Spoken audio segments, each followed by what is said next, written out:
தமிழன் தொலைக்காட்சி சொந்தங்களுக்கு கிறிஸ்டபர் தாஸின் அன்பு வணக்கங்கள். இன்றைய அரசியல் அரங்கம் நிகழ்ச்சிக்காக நம்முடன் இணைந்திருப்பவர் தமிழ் மாநில காங்கிரஸிலிருந்து அதன் பொதுச் செயலாளர் திருமதி ராணி கிருஷ்ணன் நம்முடன் இணைந்திருக்கிறார். அவரோட நிறைய விஷயங்கள் நம்ம பேசலாம். குறிப்பாக கரூரில் அரங்கேறியுள்ள தமிழக வெற்றிக் கழக பிரச்சாரத்தின் போது 40 உயிர்கள் பலியான சம்பவம் நாடு முழுவதும் பெரும் பேசுபொருளாக இருக்கிறது. அதன் மீது நிறைய கருத்து விமர்சனங்கள் தொடர்கிறது. அது அந்த விபத்து தொடர்பாக அடுத்தடுத்த கட்ட நகர்வுகளாக போய்கொண்டிருக்கக்கூடிய நிலையில் நிறைய விமர்சனங்கள் இதன் மீது தொடர்கின்றன. இது குறித்து விரிவாக விவாதிக்கலாம். தொடர்ச்சியாக சமகால அரசியல் நிகழ்வுகள், திராவிட முன்னேற்ற கழகத்தின் மீதான விமர்சனங்கள், அதன் தேர்தல் வாக்குறுதிகள் முழுமையாக செயல்படுத்தப்பட்டுள்ளதா, செயல்படுத்தப்படவில்லை, ஏன், எதற்கு என்ற கேள்விகள் தொடர்கின்றன. 26 சட்டமன்ற தேர்தலை நோக்கி மக்களை காப்போம், தமிழகத்தை மீட்போம் என்று அதிமுகவும், ஓரணில் தமிழ்நாடு என்று திராவிட முன்னேற்ற கழகமும், இன்னும் கூட்டணி கட்சிகள் தங்களுடைய தேர்தல் பரப்புரையை ஏறக்குறைய தொடங்கிவிட்டன. இவ்வாறான சூழ்நிலையில் திருமதி ராணி கிருஷ்ணனோடு நாம் நிறைய விஷயங்கள் பேசலாமா? வணக்கம். வணக்கம் சார். நலமா இருக்கீங்களா? நல்லா இருக்கு சார். தலைப்பில் குறிப்பிட்டது போல் அந்த கரூர் சம்பவம் மிகுந்த மன உளைச்சலை வழி ஏற்படுத்தியிருக்கிறது. இந்த கூட்ட நெரிசலில் உயிரிழப்பது என்பது இந்தியா முழுமைக்குமே ஆங்காங்கே நடந்து கொண்டிருக்கின்ற சம்பவங்கள் தமிழகத்திலும் நிறையா அரங்கேறி இருப்பதை நம்ம பார்க்கிறோம் கடந்த காலங்களில். ஆனால் ஒரு அரசியல் கட்சி தலைவரின் பிரச்சாரத்தின் போது இந்த உயிரிழப்புகள் ஏற்பட்டது இந்தியாவிலே இதுதான் முதல் முறை என்ற அதிர்ச்சியான தகவலும் இதன் மீது நமக்கு கிடைக்கப்பெறுகிறது. எப்படி பார்க்கலாம், எப்படி பார்க்குறீங்கம்மா? சார், இது உண்மையிலேயே 40 பேர் இறந்துருக்காங்க அப்படின்னு கேட்குறப்போ நம்ம தமிழ்நாடு மட்டும் இல்லை, உலகமே இன்றைக்கி உலகத்திலே இன்றைக்கி பேசக்கூடிய ஒரு சப்ஜெக்டாகவே அது போயிடுச்சு. அதுவும் முக்கியமாக தமிழ் மக்கள், தமிழ் பேசுகின்றவர்கள் அதிகமாக வருத்தப்படுறாங்க. எங்கிட்டே நிறைய பேர் தொலைபேசியில் கேட்டிருக்கிறாங்க. சொன்னேன், நான் தொலைக்காட்சிகளில் பார்த்த விஷயங்களை தான் நான் ஷேர் பண்ண முடிஞ்சுது என்னால், மற்றபடி நான் போகலை. இருந்தாலும் இது அநியாயம்தான் சார். இது ரொம்ப ரொம்ப அநியாயம், கேவலமாக இருக்குது. அதாவது ஒரே ஒரு இடம், ஒரு குறிப்பிட்ட ஒரு ஏரியாவை சேர்ந்த மக்கள் மட்டும் பாதிச்சிருக்காங்கன்னா அதுவே எங்களுக்கு சந்தேகமாக இருக்குது. அதாவது 3 டிஸ்ட்ரிக்டை சேர்ந்தவங்க வந்திருக்கிறாங்க அந்த இடத்துல. 3 டிஸ்ட்ரிக்டில் வந்திருக்கிறப்போ எப்படி ஒரே ஏரியாவை சேர்ந்த 30 குடும்பங்கள் இறப்புக்கு ஆளானாங்க, அது குழந்தைகள். அதுவும் இல்லாமல் இவர் விஜய் சார் ஆரம்ப தொடக்கத்திலேயே ஒரு அறிக்கையில் குழந்தைகளோ, முதியவர்களோ, பெண்கள், வயதானவர்களோ இதெல்லாம் வரக்கூடாது அப்படின்றத அவருடைய ஸ்டேட்மெண்ட்டில், அனௌன்ஸ்மெண்ட்லேயே இருந்தது. அதை நாங்கள் பார்த்தோம், படித்தோம், தொலைக்காட்சிகள்லேயும் அதை நாங்கள் கண்டோம். அப்படி இருக்கிறப்போ ஃபஸ்ட்டு டைம் அவர் ரோட் ஷோ வர்றப்போ அதுலேயும் அவருக்கு 2-3 மணி நேரங்கள் தாமதமாச்சு. கூட்டங்கள் நடந்தது, நல்லா அழகாக போனார், வந்தார். 4-5 ஷோ முடிகிறப்போ இந்த ஷோவில் மட்டும் எப்படி இவ்வளோ ஒரு பாதிப்பு. அந்த ஷோ நடக்கிறப்போ குறிப்பிட்ட அந்த ஏரியாவில் ஒரு 10 பைக் வளம் தான் காலையில் ஆஃப் டே ஃபுல்லாக ஒரே அமக்கலம் பண்ணாங்களாம். ட்ரிங்க்ஸ் போட்டுட்டு அந்த ஏரியாவே பைக் போட்டு அவ்வளோ அனௌன்ஸ்மெண்ட் கொடுத்தாங்களாம். அது எதுக்கு அந்த ஒரு ஏரியாவை மட்டும் அப்படி கவர் பண்ணி கொடுக்கணும். இதெல்லாம் தொலைக்காட்சிகளில் நாங்கள் பார்த்தோம். அப்புறம் அந்த இடத்துல செருப்புகள்லாம் வீசப்பட்டிருக்குது, கற்கள் வீசப்பட்டிருக்குது. இந்த செருப்பெல்லாம் வீசுகிறப்போ அப்படியே வீசுறதெல்லாம் பார்த்தோம்.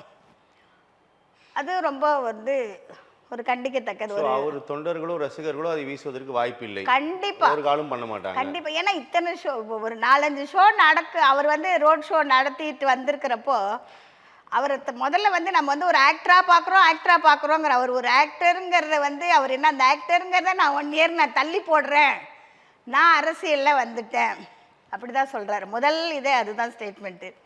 அப்புறம் நான் 1 இயருக்கு நான் இதெல்லாம் நான் சினிமா சம்மந்தப்பட்டதை என்கிட்ட யாரும் வராதிங்க, நான் இதில் தான் மக்கள் பணியில் நான் இறங்குறேன், ஒரு ஃபீல்டு ஒர்க்கராக நான் இறங்குறேன் அப்படின்னு சொல்கிறார். பாராட்டக்குரியது. அது நம்ம நல்ல ஒரு அரசியல் லீடராக தான் அவரை பார்க்கணும். யங் லீடர், இளைஞர்களுக்கு வழிவிடுங்கள், இந்தியா அப்போ தான் பலம் கொடுக்கும்.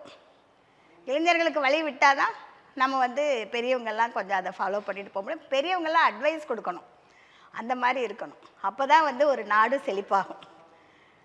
நம்ம வந்து எதிர்ப்புகளை வந்து மனசில் ஏதோ ஒன்று வச்சுக்கிட்டு இவன் வந்துட்டா என்ன பண்ணுறது, நம்ம இதாகுமே பாதிக்குமே, அதெல்லாம் நம்ம நினைக்கக்கூடாது. இதிலெல்லாம் அரசியல் வந்து வெற்றி இருக்கும், தோல்வி இருக்கும். இந்த வெற்றி தோல்விகளெல்லாம் சந்திச்சுட்டு போகிறது தான் நல்ல மனிதர்களுக்கு அழகு. நீங்க சொல்லக்கூடிய இந்த புள்ளிகள் நம்ம இணைத்து பார்க்கும் பொழுது ஒருவித சந்தேக கண் இருக்கிறது. கண்டிப்பா சார், நிறைய சந்தேகங்கள் வரும். ஒருவித சந்தேகம்லாம் நிறைய ஏகப்பட்ட சந்தேகங்கள் வருது. ரெண்டாவது, அவர் ஒரு நல்ல போலீஸ் ஆஃபீஸர். அவர் எதுக்கு ஆங்கிலத்தில் பேட்டி கொடுத்தாரு? தமிழ்நாட்டில் நம்ம தமிழில் தான் எல்லா போலீஸ் ஆஃபீஸர்ஸ், ஈவன் டிஜிபி கூட தமிழில் பேசுகிறாரு. Honourable Modiji, prime minister of India, அவர் வராரு, அவர் கூட தமிழில் எடுத்தோன்னு ஒரு 2 வார்த்தை பேசுகிறாரு. சீஃப் மினிஸ்டர்லாம் தமிழில் தான் பேசுகிறாங்க, டெப்டி சீஃப் மினிஸ்டரும் தமிழில் தான் பேசுகிறாங்க. இவர் ஏன் இங்கிலீஷில் வந்து ஆங்கிலத்தில் வந்து பேட்டி ஏடிஜிபி சொல்கிறீங்களா? அங்கே இருக்கிற அன்னைக்கு பேட்டி கொடுத்தவர், அது எனக்கு அவர் பொறுப்பு தெரியல, கண்காணிப்பாளர் அப்படின்னா மாவட்ட துணை கண்காணிப்பு டிஎஸ்பி மதிய அந்த இதில் வந்தது, மரிய கிறிஸ்டின் நேம் தான் வந்தது அதில், எஸ்பி. ஆமாம், எஸ்பி தான். அவர் வந்து ஆங்கிலத்தில் எதுக்கு இன்டர்வியூ கொடுத்தாருன்னு தெரியல. ஃபுல்லாக ஆங்கிலத்தில் தான், எல்லாம் தமிழில் தான் ப்ரெஸ் பீப்புள் கேட்குறாங்க. நான் வாட்ச் பண்ணிகிட்டே வந்தேன், ஒரு டிவி மாற்றி மாற்றி சேனல் மாற்றி மாற்றி பார்த்துக்கிட்டே வந்தேன் நான். இப்போது நம்ம நீங்கள் சொல்கிற மாதிரி இது தொடர்பாக நிறைய விஷயங்கள் இந்த நொடி வரைக்கும் வந்துகிட்டே இருக்குது. இன்னும் என்னென்ன தகவல் வரப்போதோ நமக்கு அதிர்ச்சியாக இருக்குது. இப்போ இந்த செருப்பு வீசுறது, ஆபாச அநாகரிகம் சார், திட்டுறது, இல்லை அதான் நம்ம அது சரி தவறு அப்படின்னா அது தவறு தான். அது எல்லா கட்சிகளிலுமே இந்த எதிர்க்கக்கூடியவர்கள் செருப்பு தூக்கி வீசுறது, பாட்டில வீசுறது, ஆபாசமாக பேசுறதுலாம் ரொம்ப இயல்பானது தானே. அதற்கோட இந்த கூட்ட நெரிசல் உயிரிழப்புகளை எப்படி தொடர்படுத்துன்னு நான் கேட்குறேன். எனக்கு புரியல. நீங்கள் சொல்றது அது நடந்தது தான், அது நான் மறுக்கல, நம்ம காணொலிகளாக நம்ம பார்க்குறோம். இதோட இந்த திட்டமிடலாம் நம்ம அதை புரிஞ்சுக்க முடியுமான்னு கேட்குறேன். அது சரியா இருக்குமா? ஏன்னா அரசாங்கம் தரப்பு, காவல்துறை இல்லை மேடம், அரசாங்கம் தரப்பு ரொம்ப தெளிவாக சொல்லுது. இந்த ரவுண்டானா உழவர் சந்தை இந்த வேலுசாமிபுரத்தில் வந்து கொடுத்துருக்கோம். வேலுசாமிபுரத்தில் தான் பெரும்பாலும் நான் கொடுப்போம். ரவுண்டானாவும் அந்த உழவர் சந்தையும் இதோட குறுகலான பாதை, ஒருவேளை அவங்க கேட்ட இடமான அந்த பாதையில் கொடுத்திருப்போமானால் இந்த உயிரிழப்புகள் அதிகரிச்சிருக்கும் அப்படின்னு கூட அச்சம் தெரிவிக்கிறாங்க. ஒண்ணு. ஆனா திராவிட முன்னேற்ற கழகம் நடத்தக்கூடிய மாநாடுகள், அந்த அவருடைய நிகழ்வுகள் எல்லாமே அந்த ரவுண்டானாவில் அனுமதி கொடுத்ததும் இப்போ வெளிவர தொடங்கி இருக்கு. ஸோ ஆளுங்கட்சினா அங்கே கொடுக்குறீங்க, எதிர்கட்சினா இங்கே கொடுக்குறீங்க, இங்கே வந்து கொடுக்குறாங்க அப்படின்னு ஒரு கருத்து பகிர்வதை பார்க்குறோம். அந்த இடத்துல கொடுத்தா 50,000 பேர் அங்கே பண்ண முடியும். ஸோ இது வந்து அதெல்லாம் இப்போ வருது, இப்போ வர ஆரம்பிக்குது. அதனால இந்த அவங்க கேட்டிருக்காங்களே சார். ஆமா ஆமா, அவங்க வந்து அந்த இடம் சரியாக இருக்காது, எங்களுக்கு இந்த இடம் மாற்றி கொடுங்க, இந்த இடம் கொடுங்க அப்படின்னு சொல்ற. முதல்ல வந்து காவல்துறையும் உளவுத்துறையும் யாருக்கிட்ட இருக்குது? முதல்வர்கிட்ட தான் இருக்குது. மாண்புமிகு முதல்வர்கிட்ட அந்த 2 பொறுப்புகள் இருக்கிறப்போ எல்லாமே அவங்க வந்து சரி பார்க்கணும். ஃபஸ்ட்டு வந்து உளவுத்துறை வந்து எதாக இருந்தாலும் ஒரு இடத்துல வந்து இப்போ நான்லாம் கவுன்சிலராக இருக்கிறப்போ அடுத்த வாரம் எனக்கு நான் ஒரு போராட்டம் பண்ணுறேன், ஆர்ப்பாட்டம் பண்ணுறேன்னா இந்த வாரமே வந்து உட்காந்துக்குவாங்க. உட்காந்துக்கிட்டு என்னமா பண்ண போறீங்க, எல்லாம் வந்து அப்படி வந்து கேட்க ஆரம்பிச்சிருவாங்க. அவங்க மட்டும் இல்லை, லைனாக வருவாங்க. காலையில் ஒருத்தவங்க வருவாங்க, சாயங்காலம் ஒருத்தர் வருவாங்க. அப்படியெல்லாம் போன நம்ம அது அரசாங்கம் இப்போ வந்து அப்படியே தலைகீழாக பல்ட்டி அடிச்சு. இப்போ இந்த நிகழ்வுல இதெல்லாம் நடக்கலன்னு சொல்றீங்களா? உளவுத்துறை களத்துக்கு வந்து விசாரிச்சுக்க மாட்டாங்கன்னு நம்ம சொல்றது சரியா? மாற்று இடம் அவங்க கேட்குறப்ப கட்டாயம் அதுக்கு வந்து நீங்கள் ஒரு சான்ஸ் கொடுத்துருக்கணும், மாற்று இடத்தை கொடுத்துருக்கணும். அப்படி இல்லைன்னா நீங்களே வந்து ஒரு ஐடியா போட்டு அவங்களெல்லாம் என்ன பண்ணணும், ஒரு பக்கமாக இப்போ 2 ரோடு அதில் வருது அப்படின்னாக்கா ஒரு ரோட்டில் அவங்கள மட்டும், அந்த விஜய் சார் வர அந்த வேன் பஸ்ஸை மட்டும் அதை அனுப்பி விட்டுட்டு மக்கள் எல்லாம் வந்து லைனாக அழகாக 5 ரோ அப்படி வச்சு நல்லா ரோ பண்ணியிருக்கு கட்டி. அவங்ககிட்ட பணமா இல்லை இருக்கு, அழகா பண்ணிருக்கலாம். பண்ணுங்கன்னா பண்ண போறாங்க. உத்தரவு நீங்க கொடுத்தீங்கன்னா சொல்லும் போது 10,000 பேர் வரதா சொல்லியிருக்கதா சொல்றாங்க. அப்புறம் 20,000 பேர் எதிர்பார்க்கிறோம். ஒரு தலைவர் அப்படின்ட்டு ஏறக்குறைய 27,000 அது முன்ன பின்ன இருக்கலாம். அப்படின்னும் போது காவல்துறை நீங்க கொடுக்குற தகவல் அடிப்படையில் தானே பண்ணுவாங்க எல்லா இடத்துலையுமே. இப்போ வந்து ஒரு நம்ம போய் ஒரு சினிமாக்காரங்க வர்றாங்க அப்படின்னாலே நம்ம மக்கள்லாம் என்ன பண்ணுவாங்க, ஒரு ஆர்வமாக வந்து பார்க்கத்தான் செய்வாங்க. அது இன்னும் வந்து மக்கள் வந்து புரிஞ்சுக்கக்கூடிய சக்தி இப்போ இல்லை. இந்த பிரச்சனைக்கு முழு முதற் காரணம் அல்லது மூல காரணம் என்பது இந்த ரசிகர் பட்டாளம் தான். இந்த இந்த இந்த நீங்க குறிப்பிடக்கூடிய இந்த ஆர்வ மிகுதி தானே காரணமா இருக்கு. ஆர்வம் ஒரு பக்கம். குழந்தை குட்டிகளோட போய் 11 குழந்தைகளை நம்ம இழந்திருக்கிறோம். 11 குழந்தைகள் பெண்கள். எட்டுனா சாட்டர்டே சண்டே குழந்தைங்களை பாதுகாக்க முடியாத இல்லத்துல வந்து ஒரு பராமரிப்பு இருந்திருக்காது. அருகில ஸ்டவ் இருந்திருக்கும். அப்ப ஏன் குழந்தை போகணும்? யாராவது அப்புறம் தூக்கிட்டு ஏங்க போவாங்க. போகணும்? சரி, அப்புறம் இவ்வளவு ஏன் கூட்டத்தை அவங்க போகணும்னு கேக்குறேன். அறியாமை அண்ட் எதிர்பார்க்காம போறதுதான் இது. சரி, அவ்வளோ கூட்டத்தை அவங்களும் பெண்கள் வந்து சட்டுன்னு வந்து ஒரு முடிவு எடுக்க முடியாது. ஐயோ, நம்ம எல்லாம் கூப்பிடுறாங்க, எல்லாம் போறாங்க, பக்கத்து வீட்டுக்காரி போறல நம்மளும் போகலாம் அப்படிங்கிற மாதிரி அந்த ஒரு தோரணை இன்னசென்ட்டாக தான் அவங்க போவாங்க. ரெண்டாவது, விஜய் அப்படிங்கிற ஒரு நல்ல ஒரு அந்த இடத்துல ஒரு பரப்புரை வந்து நிறைய இருந்திருக்கும். சரி, விஜய் போய் பார்க்க போகலாம், அவர் லீடராக வராராமா, போய் பார்க்க போகலாம் அப்படிங்கிற ஒரு ஆர்வம் இப்படி எவ்வளவோ இருக்குது. இப்போ அதற்கு முன்னாடி நம்ம திருச்சி நாகையில பிரச்சாரத்தை பார்க்குறோம். அங்கேயும் பெருந்திரள் கூட்டம். அப்போ அதெல்லாம் இவ்வளோ அதெல்லாம் கூட்டத்தில் நான் பிள்ளைங்களை கூட்டு போனோம்னா ஏன் சார் அப்படி இருக்குது? ஒரு அதுதாங்க, அது ஒரு கேள்வி. நான் இப்போ குறிப்பிட்டது மாதிரி அங்கெல்லாம் பார்த்துருப்பாங்க, அதே தாய்மார்கள் பார்த்துருப்பாங்க தானே, இவ்வளோ கூட்டம் இருக்குது, கண்டிப்பா இதில் போயிட்டு பிள்ளைங்களாம் கூட்டு போகணுமான்ற ஒரு அடிப்படை அறிவல்லவா அது. கண்டிப்பா கண்டிப்பா. நீங்கள் சொல்கிற ஆர்வம்ன்ற ஒற்றை வார்த்தையின் கீழே இது எல்லாத்தையுமே சமரசம் பண்ணிக்கிறது சரியா? ஆர்வம் தான் வந்து ஆர்வம் ஒன்று. ரெண்டாவது, நல்ல ஒரு லீடர் வரணும், எல்லாமே கவர்மெண்ட் மாறணும் அப்படின்ட்டு எவ்வளவோ பேர் ஒவ்வொருத்தரும் ஒரு திங்கிங்கில் வருவாங்க. எல்லாரும் 10 பேர் வந்து ஒரே திங்கிங்கில் வரமாட்டாங்க. ஏதோ புதுசாக வரப்போகுது அப்படின்னு பக்கத்தில் எவ்வளோ பேர் பேசுகிறாங்க, ஷேரிங் இருக்கும், டிவி பார்க்குறாங்க, இது ஃபோனை பார்த்துக்கிட்டே இருக்கிறாங்க, ரீல்ஸு, அது ஒரு உளவியலாவே நமக்கு ஒரு இதை உருவாயிருக்கும். அப்போ அவங்க வந்து பார்த்துக்கிட்டே இருக்கிறப்ப சரி இதை போய் பார்க்கலாம், இதை போய் பார்க்கலாம், அதை போய் பார்க்கலாம் அப்படின்னு ஒரு ஆர்வம் தான். அது இன்றைய காலகட்டத்தில் வந்து சமைக்கிறாங்களோ சமைக்கலையோ இதெல்லாம் வந்து பண்ணணுங்கிற ஒரு இதுதான். ஒரு அனாவசியமாக வந்து இனிமே வந்து எந்த தலைவர்களாகட்டும், எந்த கட்சி ஆகட்டும், இந்த மாதிரி ஒரு கூட்டத்தை வந்து வர மாதிரி பண்ணாமல் இருக்கிறது தான் அரசனுடைய இது. கேட்டுக்கணும், கரெக்டாக கேட்டுக்கிட்டு கரெக்டாக அந்த ரோஸ் எல்லாம் போட்டு அழகாக அவங்க நிற்கிற மாதிரி பண்ணி அழகா போறதுக்கு வழி, வர்றதுக்கு வழி. காவல்துறை சார்பாக இருக்கட்டும் அல்லது மாவட்ட நிர்வாகம் சார்பாக நிறைய விதிமுறைகள் தராங்க தானே. நீங்க இதெல்லாம் பண்ணக்கூடாது, விதிமுறைகள் கொடுத்தா கூட சார் கொடுக்குறாங்க தானே. இல்ல, கொடுத்தா கூட நாளை வந்து கண்டுக்க மாட்டாங்க, நாளை கண்டுக்குவாங்க. எனக்கு அனுபவம் இருக்கு சார். சிலதெல்லாம் வந்து சார் ஒரு 50 பேர் வர இடத்துல 100 பேர் வருவாங்க. இப்போ எங்களுக்கே நான் ஒரு சாதாரண ஒரு கவுன்சிலராக இருக்கிறதுக்கே என்னால் வந்து ஒரு 500 பேர் 1000 பேர் திரட்ட முடியும் அப்படிங்கிற மாதிரி இருக்கிறப்போ அந்த இடத்துல வந்து இவ்வளோ தலைவர் வந்தால் லட்சங்களில் மாறும். ஆமாம். இப்போ எங்கள் லீடர்லாம் வந்தாங்கனாக்கா ரொம்ப வந்து பெண்கள்லாம் பத்திரமா போங்க. அந்த நாளில் எம்ஜிஆர் அவர்கள் என்ன பண்ணியிருக்காரு, மேடையில் மீட்டிங், பெரிய மீட்டிங் நடக்கும், கூட்டமான கூட்டம், யாரை பார்க்கறதுக்கு, எம்ஜிஆரை பார்க்கறதுக்கு தான் அதெல்லாம் வந்திருப்பாங்க. இவரை மற்றவங்களெல்லாம் பார்க்க பெரிய பெரிய லீடர்ஸ் உட்காந்துருப்பாங்க. இந்த லீடர்ஸ் பேர்லாம் சொல்லக்கூடாது, இருந்தாலும் பெரிய பெரிய லீடர்ஸ் அவர் இருந்த பீரியடில் யார் பெரிய பெரிய லீடர்ஸோ அந்த லீடர்ஸ் எல்லாம் உட்கார்றப்போ அவர் வந்து மேடையில் உட்காரப்போ அவ்வளோ கூட்டங்கள். இவரை பார்ப்பதற்கு தான் பெரும் கூட்டம் வரும். ஆமாம், அதுலேயும் வயதானவர்களும் இருப்பாங்க, பெண்களும் இருப்பாங்க. என்ன, பெண்களும் இருப்பாங்க, வயதானவர்களும் இருப்பாங்க. ஆனால் அவர் மீட்டிங் பேசி முடிச்சு, அவர் எடுத்தோன்னே மீட்டிங் பேசி முடிக்கிறப்ப என்ன சொல்லுவார், இந்த மீட்டிங் முடிஞ்சோடனே முதல்ல பெண்கள்லாம் பத்திரமா போங்க, அடுத்து முதியவர்கள்லாம், யார், ஆண்களுக்கு கட்டளையிடுவார் அவர், கட்சி தொண்டர்களுக்கும் அவர்களுடைய ரசிகர்களுக்கும் கட்டளையிடுவார். அந்த ஓப்பன் மைக்லேயே சொல்லுவார். நான் வந்து அதை வந்து பார்த்துருக்குறேன். நீங்கள் வந்து பெண்கள் போங்க, வயசானவங்க போங்க, அதுக்கப்புறம் நீங்கள்லாம் போங்க. அவர் என்ன விதிமுறையெல்லாம் வந்து எப்படி என்ன அழகாக வந்து சொல்லியிருக்காரு அந்த நாள்லேயே. அது மாதிரி அவரை ஃபாலோ பண்ணிட்டு வரவங்களும் அதே மாதிரி இருக்கணும், சொல்லணும்.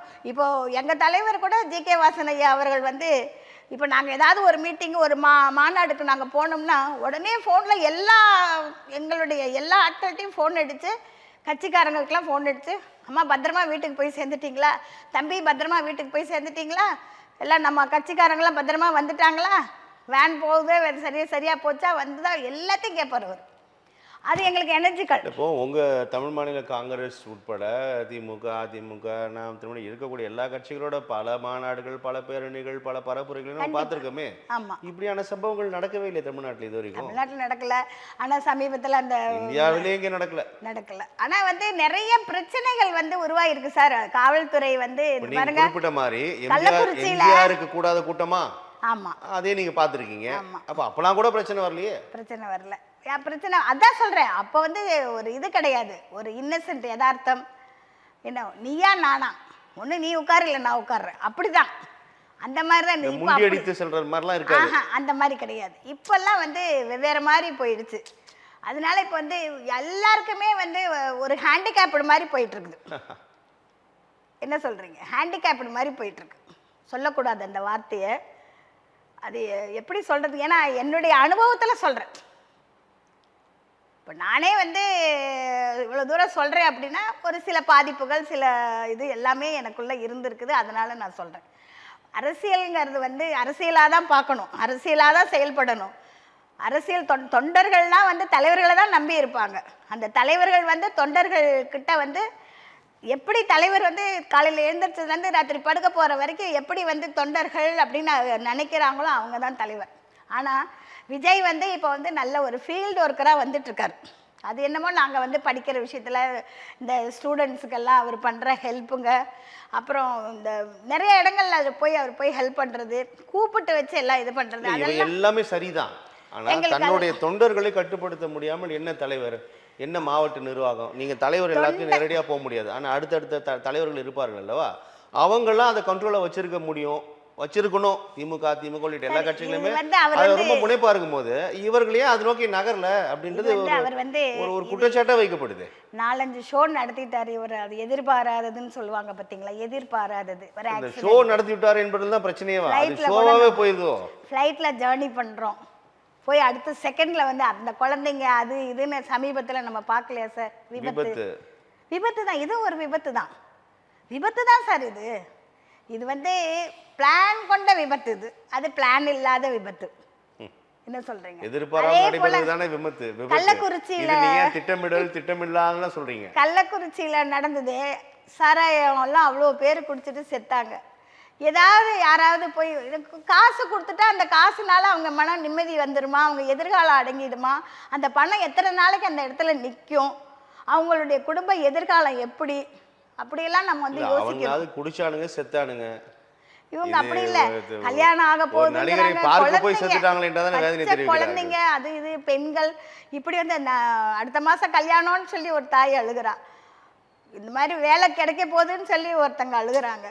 குழந்தை 2 வயசு, முதல் நாள் நல்லா இருக்குது, அது விளையாடுறதெல்லாம் காட்டுறாங்க. அதெல்லாம் பார்க்குறப்போ ஐயோ இது ஒரு பெரிய கொடுமை கலந்த ஒரு இது யார் செஞ்சிருந்தாலும் அந்த தப்பு செஞ்சவன் தண்ணி குடிச்சு தான் ஆகணும். உப்பு தின்னா நம்ம எப்படி அது மாதிரி ஒரு நான் பொதுவாக சொல்கிறேன். நீங்கள் விஜயோட நல்ல நடவடிக்கைகள், அவருடைய நற்பண்புகள் நம்ம பேசலாம். நம்ம அதற்கான தருணம் இதுவான்னு எனக்கு தெரியல. ஆனால் தமிழகம் சினிமாவை பிரிக்க முடியாது. நீங்கள் அது வந்து ஒரு ஒரு சாபக்கேடுன்னு கூட நம்ம சொல்லலாம். தமிழகத்தோட களம் அப்படி தான் இருக்குது. அப்போ அதை வந்து உணர்ந்திருக்க வேண்டும் அல்லவா விஜய், நான் கேட்குறேன். இவர் மீண்டுமே அந்த ஒரு உக்தியாக பயன்படுத்திடுறாரு. 8:30 மணிக்கு வர சொல்லிட்டு இவர் 12 மணிக்கு போறாரு, 7 மணிக்கு தான் போறாரு. டிராஃபிக் ஆயிடுது இல்ல சார். அப்போ அந்த திட்டமிடல் வந்து கொஞ்சம் இன்னும் கூடுதல் கவனம் வந்து செலுத்திருக்கணும். ஆனா இவர் வந்து தன்னுடைய தொண்டர்கள் அல்லது ரசிகர்கள் அல்லது தாய்மார்கள் பிள்ளைகள் வந்து காத்திருப்பதை விரும்புகிறார், அதனாலதான் தகவல் சொல்ல அப்படின்னு ஒரு குற்றச்சாட்டு முன்வைக்கிறார். அதை நம்மளால கடந்து போக முடியல. கண்டிப்பா அப்படி இருக்காது. ஏன்னமா இப்ப நாங்கெல்லாம் கூட அந்த நாள்ல வந்து எல்லாரும் லீடர்ஸ் எல்லாம் வராங்க, தலைவருங்க வராங்க, இந்த மாதிரி வராங்கன்னா முதல் வரிசையில போய் நாங்க நிக்கணும்னு பிரியப்படுவோம். ஏன் காலையில 3-4 மணிக்கு தான் வந்து ராஜீவ் காந்தி வர்றப்பெல்லாம் நாங்கெல்லாம் முதல்ல அவர் எப்போ வந்தாலும் நாங்கள் முதல் ரோல நிற்கணும்னு நாங்கள் பிரியப்படுவோம்.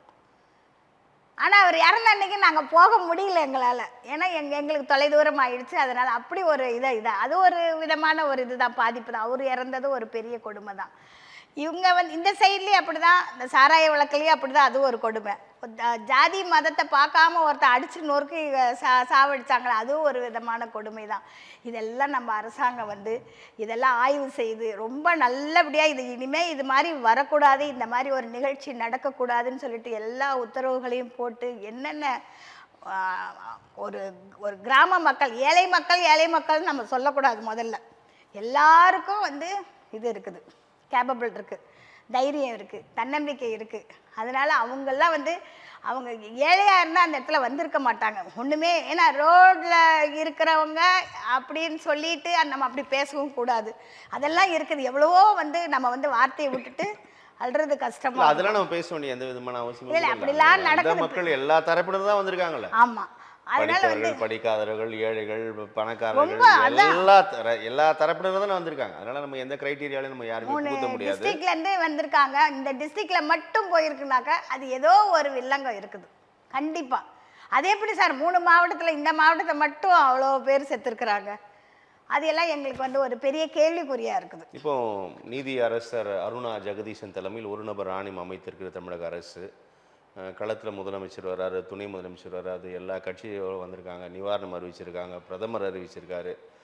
இந்த விஷயங்கள்லாம் எப்படி பார்க்கலாம்? இத்தனை நிதிகளும் கிடைச்சிட்டாக்கா அந்த குடும்ப சமாதானம் கிடைக்குமா? இல்ல, அந்த வாய்ப்பே குடும்பத்துல இல்ல. இருக்கிறவங்களுக்கு சமாதானம் கிடைக்குமா?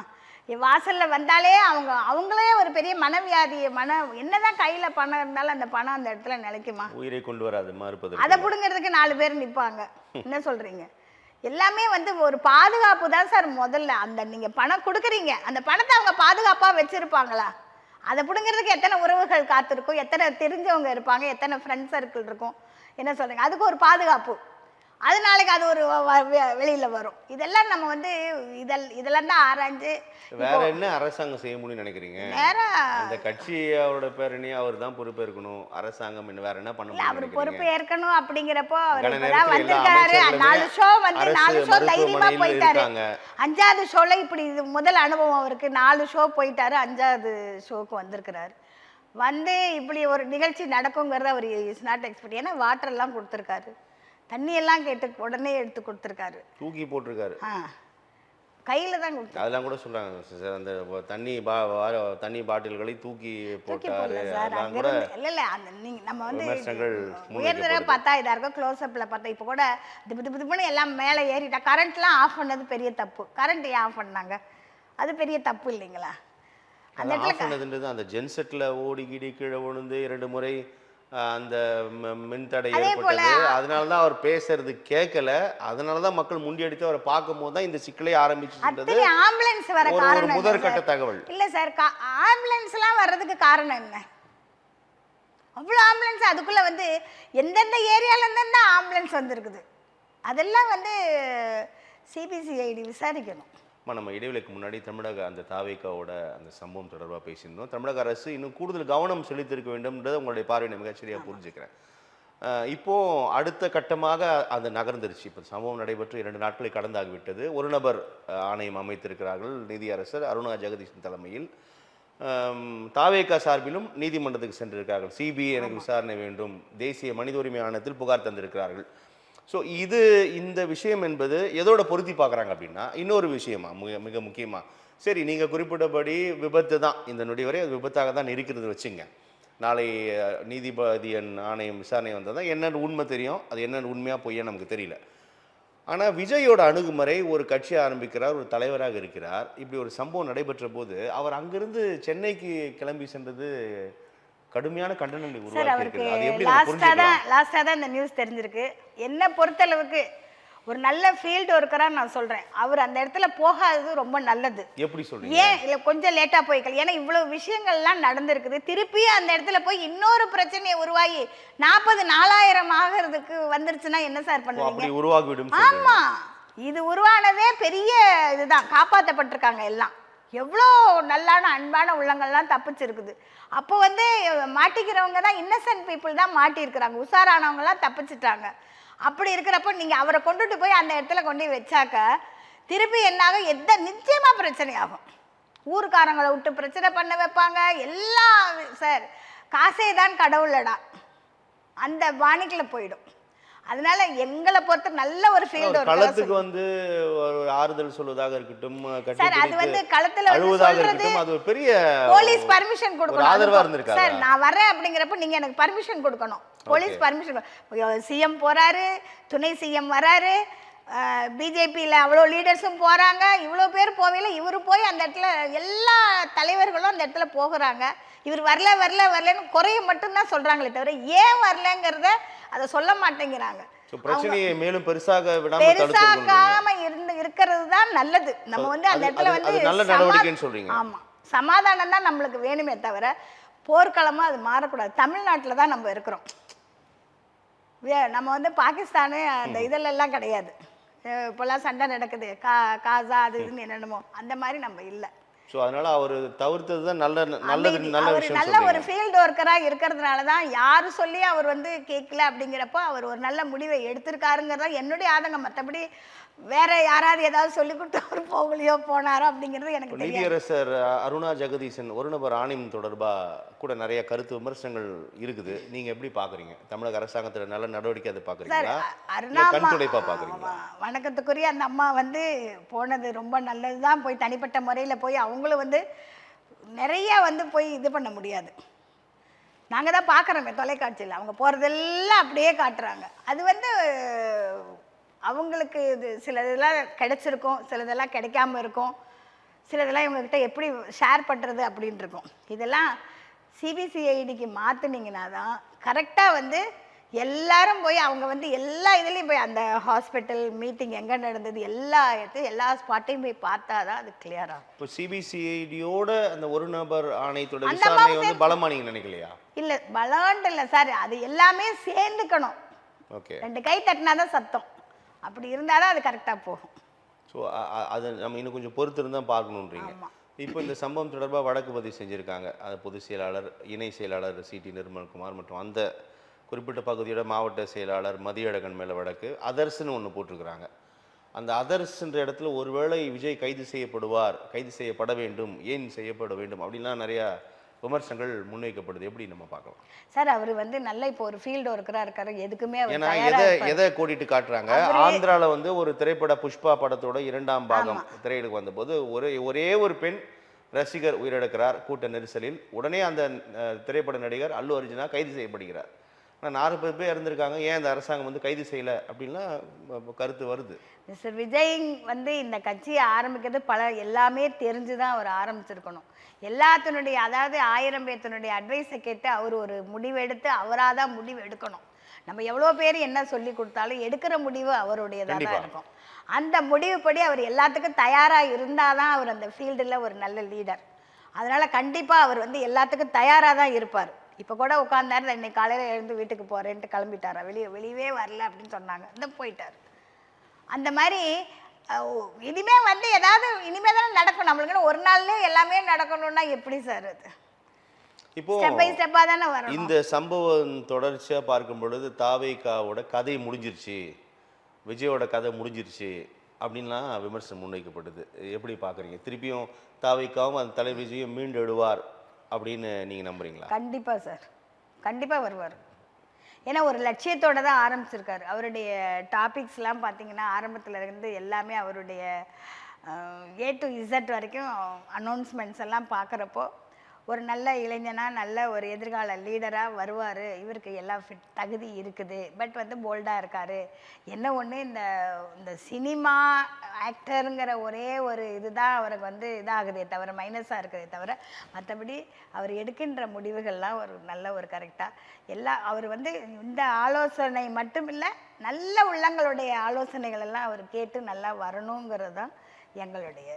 இப்போ இது வந்து அரசியல் பேசக்கூடாது, இது வந்து தேவையற்ற, இது அரசியல் இல்லை அப்படின்னு நல்லா சொன்னால் கூட இதில் பெரிய அரசியல் இருக்க தான் செய்யுது அப்படின்னு நம்ம பார்க்க முடிகிறது.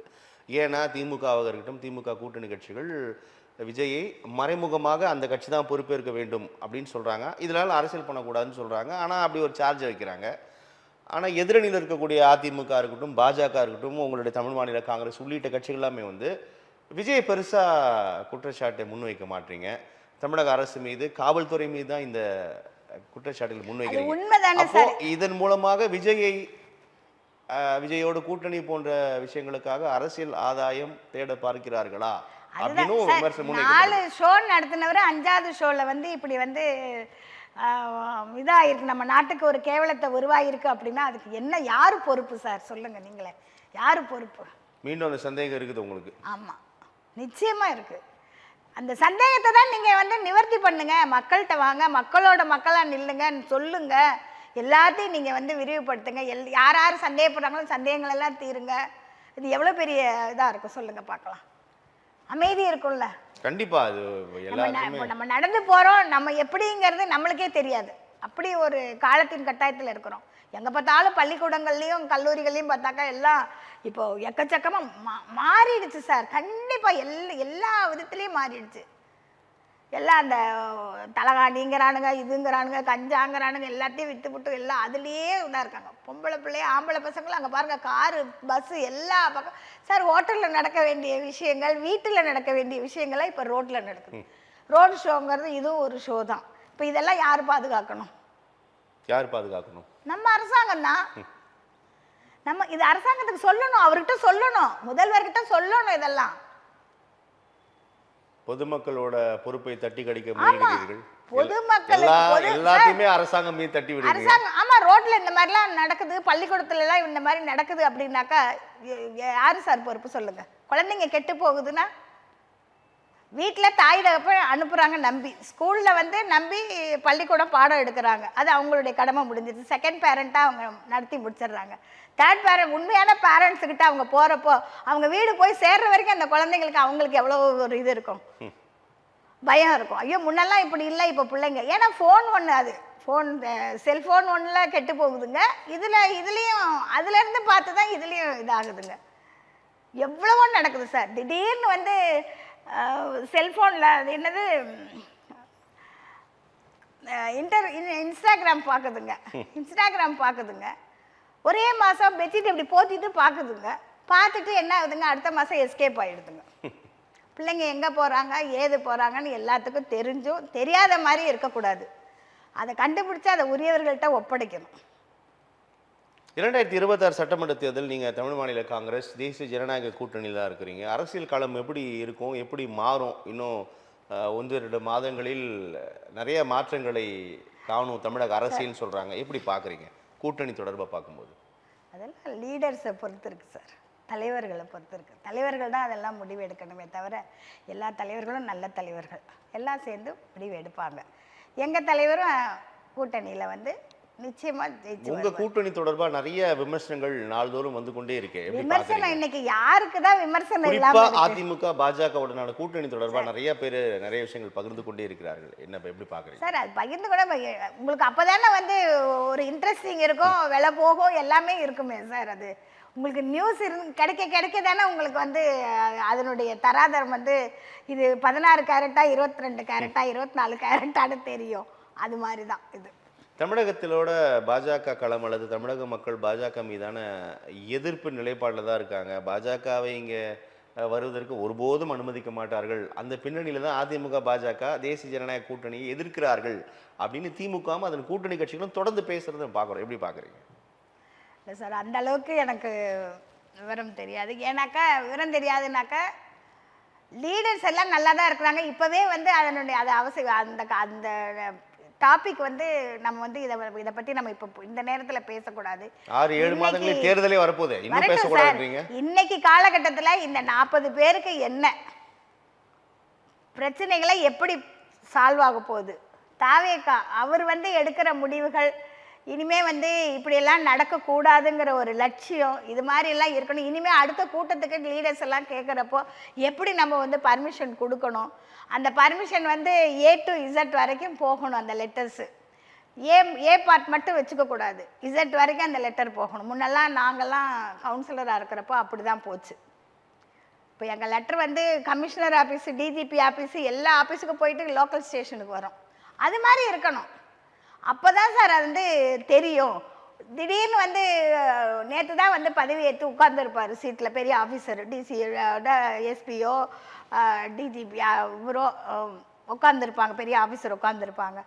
உட்காந்துருக்கிறப்போ என்ன லெட்டர் சொன்னார் கூட அவருக்கு தெரியாது. 1 மணி நேரம் பர்மிஷனுக்கு முன்னாடி என்ன தெரிய போகுது தெரியாது. அதை காமிக்கவும் மாட்டாங்க. அதை தூக்கி ஒரு ஃபைலை தூக்கி அப்படி போட்டுருவாங்க. அப்போ என்ன நடக்க போகுதுன்னு நினச்சிக்கிறது. அது மாதிரி தான் இது. அந்த மாதிரி இருக்கணும். உடனுக்குடனே சைன் போடணும் அதில். இப்போ கூட இது எடுத்திருக்காங்க, இவங்களோட ரிப்போர்ட்ஸ் எல்லாம் கொடுத்துருக்காங்களா தெரிஞ்சிருக்கா நம்மளுக்கு? 40 பேர் இறந்துருக்காங்க. அவங்க ரிப்போர்ட்ஸ் என்ன?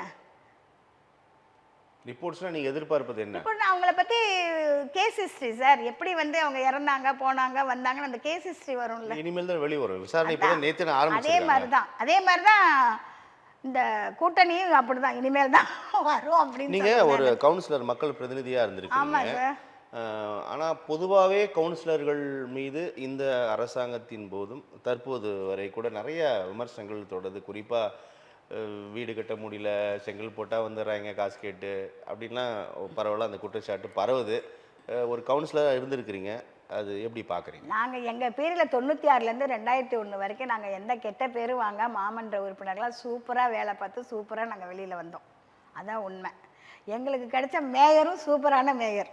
இப்போதைய முதலமைச்சரா? ஆமாம், இப்போத முதல்வர் தான் அன்றைய மேயராக இருந்தார். சூப்பர். அவர் வந்து அன்னைக்கு 10 பாலம் ஓகேனாரு. நாங்கள்லாம் எஸ்ன்னு நாங்களாம் கை தூக்கி உடனே நாங்கள் இது பண்ணோம். அவர் என்ன திட்டம், தாய் 8 அடினா புள்ள 16 அடிங்கிற மாதிரி அவர் போட்ட இதுக்கு படி நாங்கள். ஆனால் இப்போல்லாம் அவர் திட்டங்கள்லாம் வந்து எப்படி இருக்குதுங்கிறது எங்களுக்கு தற்போதைய மேயர் சரியா பண்ணல? தெரியல. எங்களுக்கு தெரியல. தெரியல என்பது என்ன பதிலாக நான் புரிஞ்சுக்கிறது? புரிஞ்சுக்கிறதுனாக்கா எங்களுக்கு வந்து ஒரு நாளைக்கு ஒரு திட்டமா இருக்குது. காலையில ஒரு திட்டம், சாயங்காலம் ஒரு திட்டம். பட் வந்து இந்த இடத்துல தண்ணி அவங்க ஏரியாலேயே தண்ணி. அதான் கேட்குறேன் உங்களுக்கு.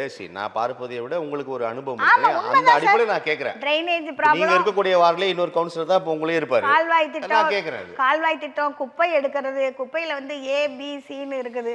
அந்த குப்பையே வந்து சரியா வந்து போக்க விடாம எடுக்க ஒரு ஏரியாவில் போனால் மழைநீர் தடுப்பெல்லாம் முகாம்கள்லாம் நிறைய இருக்குது. அதிலெல்லாம் வந்து அவங்க சரி பண்ணணும். காலத்தின் கட்டாயத்தில் வந்து இப்போ அடுத்த மாதம் மழை வருது அப்படின்னா இந்த மாதம் ரெடியாக இருக்கணும். அப்போல்லாம் அப்படி தான் இருந்தாங்க. உஷாராக இருப்போம். நாங்கள்லாம் தெருவுக்கு தெரு சுற்றுவோம் சார். தெருவுக்கு தெரு சுற்றுவோம். Door to door camp. அப்படி இல்லை இப்போ. எப்படி வந்து நான் அதை பார்க்கல. உண்மையாலுமே நான் பார்க்கல. இல்லை, இப்போ மழைக்கு முன்னான பணிகள் வந்து நீங்கள் பணிகள் மழைக்கு முன்னாடி நடக்கிற பணிகள் வந்து ஒரு ஏறக்குறைய வாரங்களில் மழை வந்து விடும். ஆமா, இப்போ என்ன நிலைமைன்னு நான் கேட்குறேன். நீங்க தான் சொல்லணும் அதை. ஏன்னா நான் என்ன பார்த்த அளவுக்கு இதே ஓஎம்ஆர் ஏரியாவில் வந்து ஒரு காலத்தின் கட்டாயத்தில் ஒரு வாரம் சூப்பராக போச்சு தண்ணி. இப்போ போய் மழை பெஞ்சுனா அப்படியே நிற்கிது. என்ன காரணம்? அப்போ ஒழுங்காக பண்ணுன்றதான் எதாவது ஆமா. இப்போ என்ன செய்கிறாங்க கவுன்சிலர்னு கேட்குறேன். அது நீங்கள் தான் கேட்கணும். அவங்கள கூப்பிட்டு கேட்கணும். இது இப்போ என்னன்னா, இப்போ சென்னை போன்ற பெருநகரங்களில் வந்து இந்த கவுன்சிலர்களோட செயல்பாடு அப்படின்றது ரொம்ப முக்கியமான ஒரு விஷயம். ஏன்னா அந்த கவுன்சிலர் தான் அந்த கட்சியோட பிரதிநிதி. அப்போ அந்த அதிருப்தி, அவர் நல்லது செஞ்சாலும் அந்த கட்சிக்கு போகும், கண்டிப்பா கெட்டது செய்தாலும் அந்த கட்சிக்கு தான் போகும்.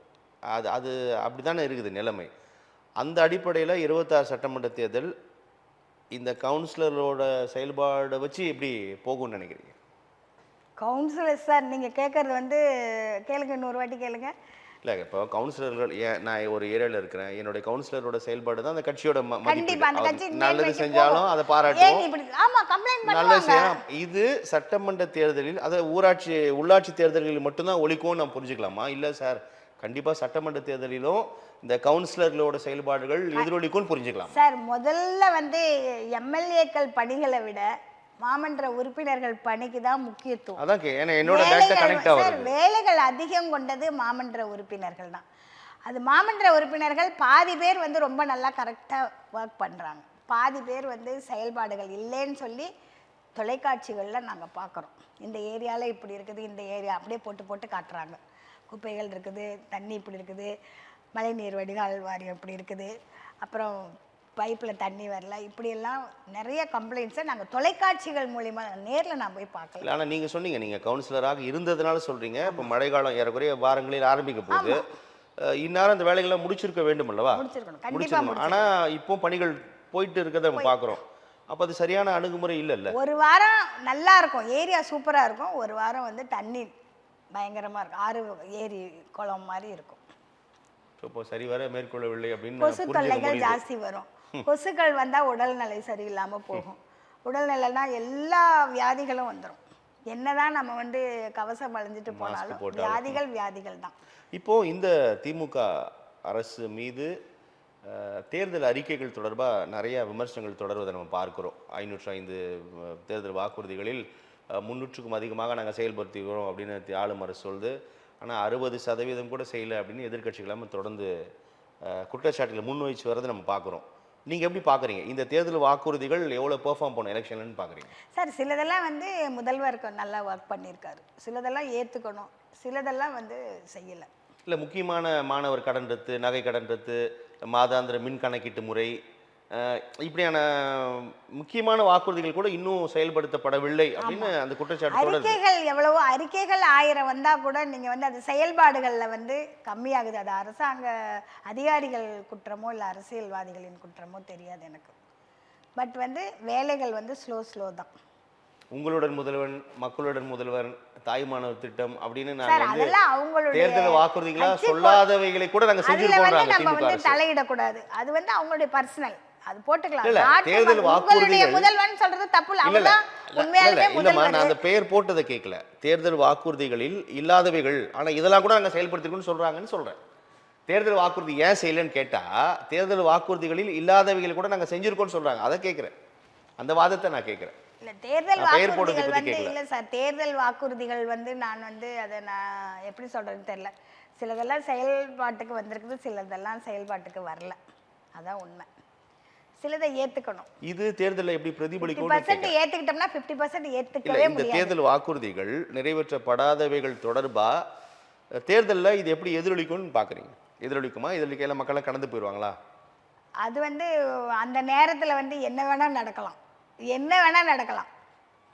இப்பதான் ஓட்டெல்லாம் ஈஸியா வந்து எல்லாம் வாங்கக்கூடிய ஒரு சூழ்நிலையில தான் இருக்கிறாங்க எல்லாம். ஓட்டு வந்து முன்னெல்லாம் வந்து ரொம்ப கஷ்டப்பட்டு போட்ட ஓட்டுங்கள்லாம் இப்போ வந்து அது விலை போகுது அப்படிங்கிறப்போ அதையும் நம்ம தொலைக்காட்சிகளில் பார்க்குறோம். ரொம்ப கஷ்டமாகவும் இருக்குது, கேவலமாகவும் இருக்குது. ஓட்டெல்லாம் வந்து இப்படி வந்து விலை போகுது. ஆனால் இப்போ ஜனங்கள்லாம் கொஞ்சம் அவேர்னஸ் ஆகியிருக்காங்க அப்படின்னு சொல்லிட்டு எல்லா கட்சி தலைவர்களும் சொல்கிறாங்க. அதை நம்ம ஏற்றுக்கணும். எல்லா கட்சி லீடர்ஸும் இப்போ எல்லாமே அவேர்னஸாக இருக்காங்கங்கிறது தான் இவ்வளவு போட்டிகள் வருது. இவ்வளோ போட்டிகள் வர்றப்போ அந்த போட்டிகளை வந்து எப்படி வந்து இந்த போட்டிகளை வந்து தாக்கணும், எல்லாரும் ஒன்று சேர்ந்து ஒருமித்த கருத்தாக உட்கார்ந்து பேசி இதுக்கு என்ன இதுக்கு என்ன, அதாவது எல்லா அனைத்து கட்சி கூட்டம்ங்கிறாங்க. அந்த அனைத்து கட்சி கூட்டத்தில் பாதி பேர் இருக்க மாட்டாங்க, பாதி பேர் தான் இருக்காங்க. அது முறையாக கூப்பிடணும். எல்லாத்தையும் வந்து ஒரு லெட்டர் டு ரைட் அப்படிங்கிற மாதிரி கூப்பிட்டு அதெல்லாம் பண்ணால் அனைத்து கட்சி கூட்டமும் வரும். வந்து அந்த இடத்துல கோட்டையில் உட்காந்து அந்த இதை வந்து நிறைவேற்றுறதுக்கு ஒரு இது பண்ணுவாங்க. பாதி பேர் அதில் உட்கார மாட்டாங்க. நாங்கள் தான் பார்க்குறோமே தொலைக்காட்சியில் யார் யார் எந்தெந்த கட்சி உட்கார்ந்துருக்கு நாங்கள் பார்ப்போம். அப்படி இருக்குது. ஸோ அனைத்து கட்சி கூட்டம் என்பது திமுக ஆதரவு கட்சி கூட்டமாக நடத்துகிறார்கள் சொல்ல வரீங்களா? நாங்கள் வந்து ஆதரவற்ற கூட்டம். அது எப்படி சார், ஒரு முதல்வர் வந்து கூப்பிட்டா கட்டாயம் எல்லா கட்சிக்காரங்களும் போய்தான் ஆவாங்க. முதல்வருக்குன்னு ஒரு மரியாதை இருக்குது. இப்போ முதல்வர் வந்து கூப்பிட்டாரு அப்படிங்கிறப்பையும் அவர் வந்து எல்லா கூட்டத்தையும் கூட்டி ஒரு முடிவை எடுக்கணும்னு தானே கூப்பிடுறாரு. அந்த இதுக்கு நம்ம வந்து கோட்பாடோட நம்ம போய் உட்காரணும். அது தப்பே கிடையாது. போய் உட்காரணும், அது என்னன்னு கேட்கணும். நம்மளுக்கு பிடிச்சா எஸ்ங்கிறது, பிடிக்கலன்னா இது வேண்டாம், இது இந்த கருத்தை இதை கொண்டு வாங்க அப்படின்னு நம்ம சொல்லலாம். அதான் சான்ஸ் அங்க, இல்லாட்டி சான்ஸ் இல்லை. ஸோ அதுக்கு முதல்ல கூப்பிடணும்னு சொல்றீங்க? ஆமா, அனைத்து கட்சி கூட்டம்ங்கிறது அதுதான் சார். ஆனால் அப்படி நடைபெறுவதில்லை. இல்லை. காரணம் அரசியல். அது அரசியலா இருக்கணும் சார். அரசியல் வந்து நம்ம வந்து நல்ல டாக்டர் கலைஞர் வந்து ரொம்ப நல்லா பிரமாதமா பண்ணார். அவர் ஒன்றும் வந்து சாதாரண இந்த பிரச்சனையை கூட அவர் 5 மினிட்ஸில் அவர் தீர்த்திருப்பார், 5 செகண்ட்ஸில் தீர்த்திருப்பார். இவ்வளோ பெருசாக எடுத்துகிட்டு போயிருக்க மாட்டார். என்ன அந்த மாதிரி ஒரு மனுஷர் வந்து இன்னைக்கு இல்லை அப்படிங்கிறப்ப அவர் நடத்துகிற கூட்டத்திலலாம், அனைத்து கட்சி கூட்டத்திலலாம் எல்லாருமே இருந்தாங்க. ஜெயலலிதா அம்மா நடத்துகிற அனைத்து கட்சி கூட்டத்தில் எல்லாரும் இருந்தாங்க. இப்போ அப்படி இல்லையா? இப்போ இல்லை. அது ஏன்னு தெரியல. நல்லதுமா, நிறைய விஷயங்கள் நம்ம பேசியிருக்கோம். உங்களுடைய வருகைக்கும் கருத்து பகிர்வுக்கு மிக்க நன்றி. Thank you very much sir.